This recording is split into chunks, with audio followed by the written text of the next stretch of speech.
Hello folks and friends, happy March. Nothing says March like the literal foot of snow that we got the other day, which is just great. Welcome to Canada. So today I am heading out to the barn to ride Eve, hopefully work with Safi, and to treat Merlin's feet. And I thought that it would be a wonderful opportunity to go through how I addressed an issue that Eve and I were having a few months ago. And that issue is problems with catching in the field. So if you are interested in learning about how Eve and I worked through her aversion to being caught and coming in, this video is for you. So when I started working with Eve back in July, she was pretty good at being caught, but there would be the odd day where she would just decide that she didn't want to be caught, didn't want to come in, and didn't want to come in and work. The important thing to know is that horses with catching issues, quite often the catching is a symptom rather than the issue itself. So for example, if they're finding ridden work to be particularly aversive, they will often start to try to avoid being caught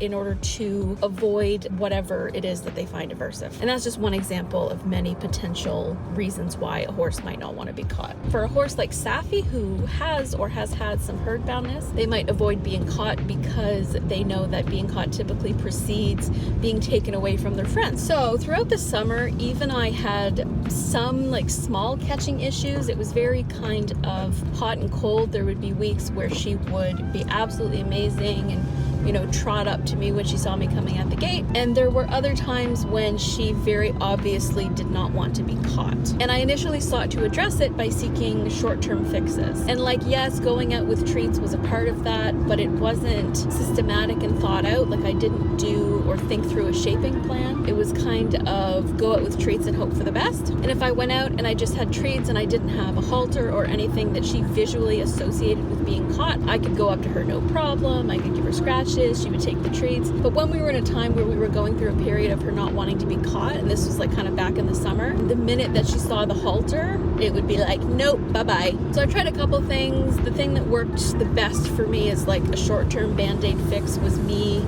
leaving the halter, stay near the gate, going out with a lead rope, creating a kind of rope halter out of the lead rope, leading her back to the gate, and then putting the halter on there. It accomplished the end, but it didn't address the cause of the kind of side effect of not wanting to be caught. At the time, even though doing it that way solved the issue, it really didn't, because I always had it in the back of my head that something might happen and she might restart not wanting to be caught again. So yeah, over the summer, her desire to be caught was on again, off again, you could say. In general, I could typically get her caught within 5 minutes, but you do want a horse to want to come into work. Look at those clouds.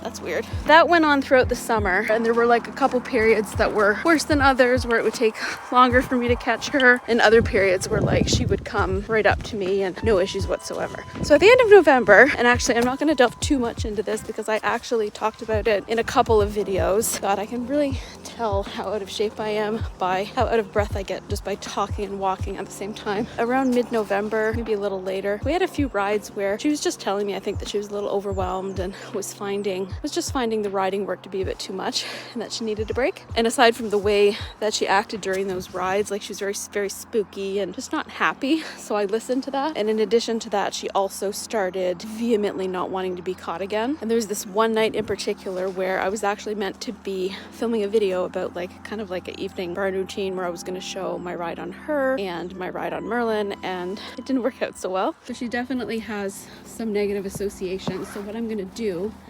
is, and it doesn't help that the other mares are crowding me. So what I'm going to do is I'm just going to kind of follow. This is what I did last night. So the first thing that I need to try to do is to get her to accept a treat from me before I can even get near her. Hi, baby! And the way that I can do that is if I can get close enough to her and cluck, normally she'll come.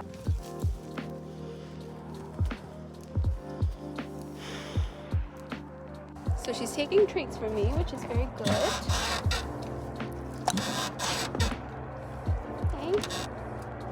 Oh, this is really good. She's letting me walk up to her. And I'm just clucking.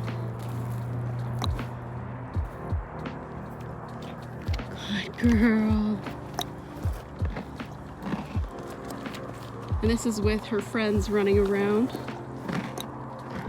Good girl, baby.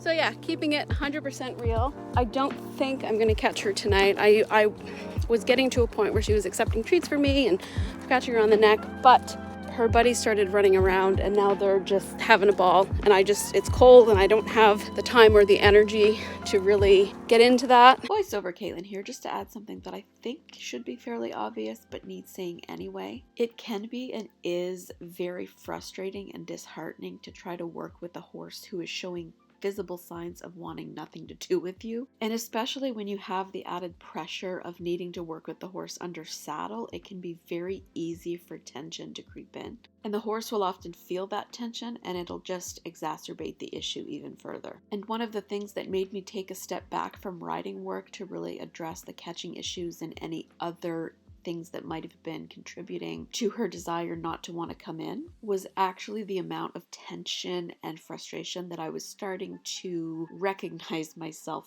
feeling in situations where she didn't want to be caught. Working with horses can require an incredible amount of self-awareness and willingness to address the things that we are doing that might be contributing to the issue as well. But unfortunately, a lot of people who work with horses and make a living of working with horses have huge egos and quite often aren't willing to recognize that they might be contributing to the problem. Oh, good girl. Or not.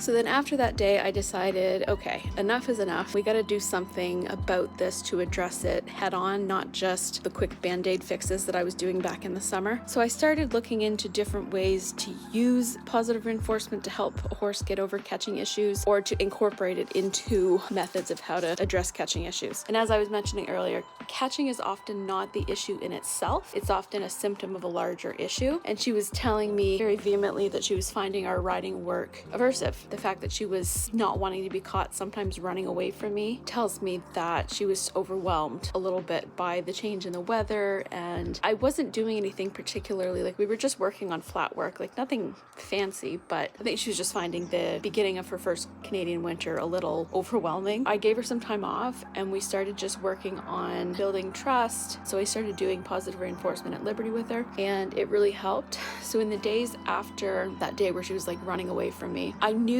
that I wanted to teach her recall at Liberty with positive reinforcement, but that's really hard to do in a paddock with 4 other mares who just want treats. So what I did for 4 or 5 days was just to go out there with my treat pouch and just get her to take treats from me. It eventually got to a point where, in the clips that I'm about to show you, some of this you will have already seen because I did include it in a video, but I'm going to do a voiceover about my methodology behind teaching her recall, because my idea was if I could get her to associate me with good things, with treats, then I would make me a really reinforcing place to be. So before I could do that, you know, in order to get her into the arena, I had to be able to catch her. I would go out before going to get Merlin, whatever, because at that point he was still in work, so I was riding him. I would give her some treats and then I would leave, and then I would go back before leaving the farm, give her some more treats, maybe ask her to target a couple times, something like that, but just to try to get her to not always associate me with work. And then the time before the clips you're about to see, I went out and put a halter on her, brought her out,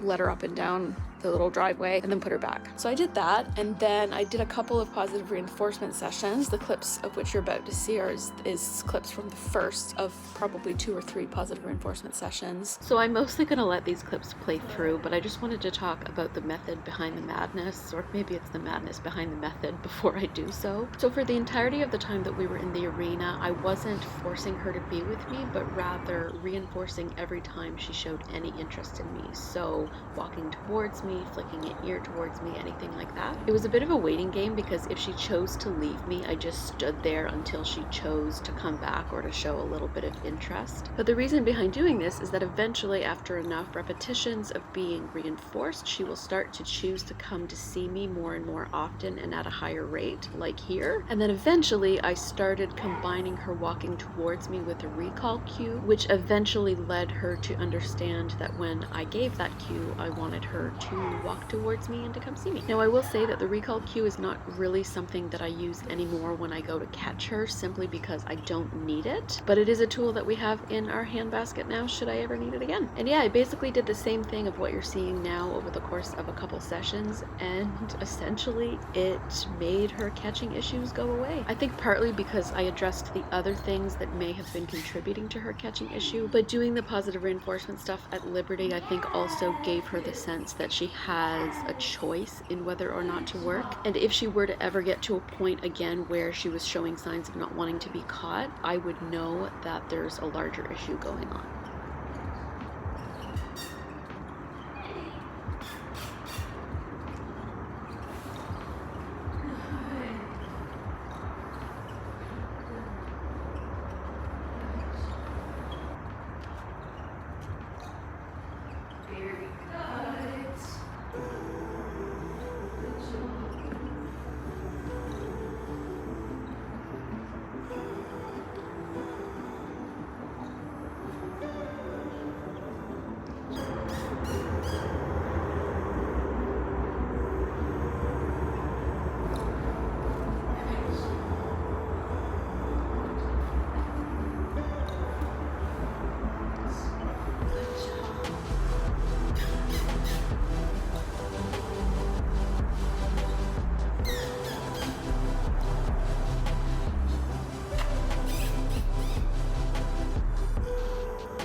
You can see the big difference between before and after. And all I'm going to say is that addressing it this way has worked, because in the last nearly 3 months, I have not had any issues catching her whatsoever. She either stands while I walk up to her, or she walks up and greets me every time I go out. And I'm going to demonstrate that now, because we've had enough dumping of snow that it's covered the ice. So I'm actually going to take her just for a quick bareback ride, walk, maybe a little bit of trot outside, because we've been doing a lot of arena work lately. I think part of the reason why back then she might have been finding riding work a little aversive is it was quite boring, because we were mostly doing arena work because the ground was icy. Yeah, we're gonna have some fun, and I'm gonna show you what she's like now to be caught. And I should also mention that we've gotten to a point now where I don't even really need treats when I go out, which is great. Just goes to show that even though you use food to teach a behavior or to help get over an issue, you can eventually phase it out. Doesn't mean that I don't give her treats anymore, because I do. If I'm in a situation where I don't have them with me and I need to catch her, all is good.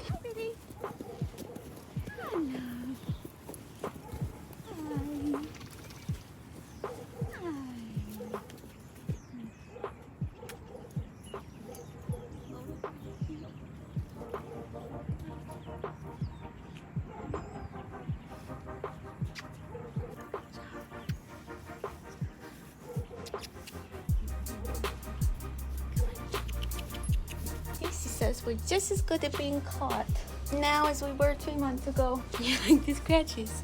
Oh, she says, oh, just the scratches.